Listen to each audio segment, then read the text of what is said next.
दोस्तों, हम अपने फेफड़ों को खुद अपनी कुल्हाड़ी से ही काट रहे हैं। जी हाँ, मैं हूं तेज बहादुर कुंज और आप देख रहे हैं बीडीपी खबर यानी भारतीय धुआं प्रहरी चैनल। दोस्तों, अडानी का 72,000 करोड़ रुपए का ग्रेट निकोबारी प्रोजेक्ट जो निकोबारी और शोपिन जनजातियों को कर रहा है बेगाना। जी हाँ, जिसे पर्यावरणविदों ने और भारत के विपक्ष के लोगों ने इसे विकास के नाम पर पर्यावरण विनाश के नाम से बोल रहा है, क्योंकि अडानी का यह प्रोजेक्ट 160 वर्ग किलोमीटर की जमीन को अपने कब्जे में लेगा और वहां 1 करोड़ पेड़ों को काट देगा। दोस्तों, यह द्वीप जिसे भारत के पन्ना के नाम से जाना जाता है और यह पन्ना पर विकास के नाम पर ऐसे काम किए जा रहे हैं जिससे इससे इसकी विकास की रोशनी हमेशा समाप्त हो जाएगी। दोस्तों, यह द्वीप जिसे 3 भागों में बांटा गया है, पहला है कार निकोबार, छोटा निकोबार और ग्रेट निकोबार या बड़ा निकोबार।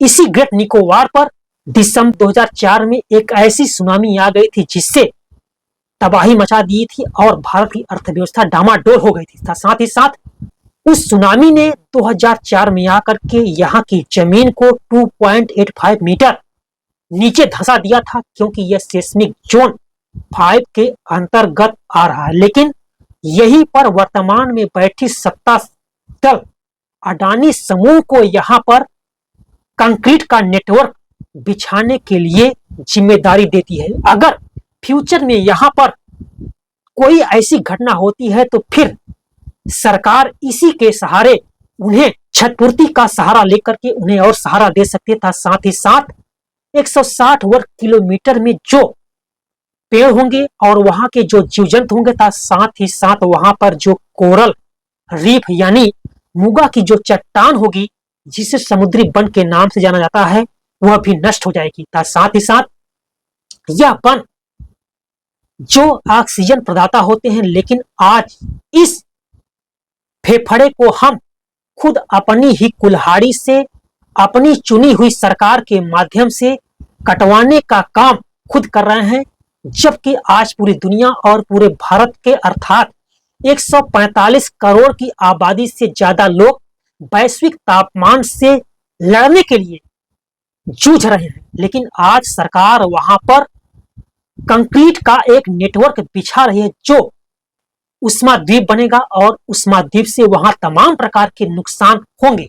दोस्तों, हम आपको बताना चाहते हैं कि इसी 1980 के पहले इस ग्रेट निकोबार में इसे पिग्मिलियन पॉइंट के नाम से जाना जाता था, लेकिन 1980 के बाद इसे इंदिरा पॉइंट के नाम से जाना जाता है, जिसे भारत का दक्षिणतम क्षेत्र माना जाता है। लेकिन आज यहाँ पर अडानी समूह निकोबारी और शोपिन जनजातियों के घरों को उजाड़ करके अपना घर कृत्रिम आशियाना बसा रही है। दोस्तों, जब भारत के लोग और विदेश के लोग यहाँ पर जाते थे तो वहां पर शोपिन की संस्कृतियों को जानने और समझने का उन्हें एक अवसर मिलता था और वे लोग उनके बारे में सोचने एवं समझने के लिए कुछ विवश हो पाते थे। दोस्तों, आज यह भारत का फेफड़ा अपने ही लोगों की कुल्हाड़ी में लगा हुआ पेड़ का डंडा काट रहा है, जिसे वही पेड़ ने दिया था। कभी सोचा नहीं था कि आज हम जो डंठल दे रहे हैं उस कुल्हाड़ी में लगाने के लिए क्या हमारे ऊपर ही चल जाएगा। दोस्तों, आज हम आपको बताना चाहते हैं कि जिस प्रकार से पर्यावरण के हर नियमों को ताक पर रख करके ध्यान न देकर के आज जो काम किया जा रहा है, यह कितना उचित होगा।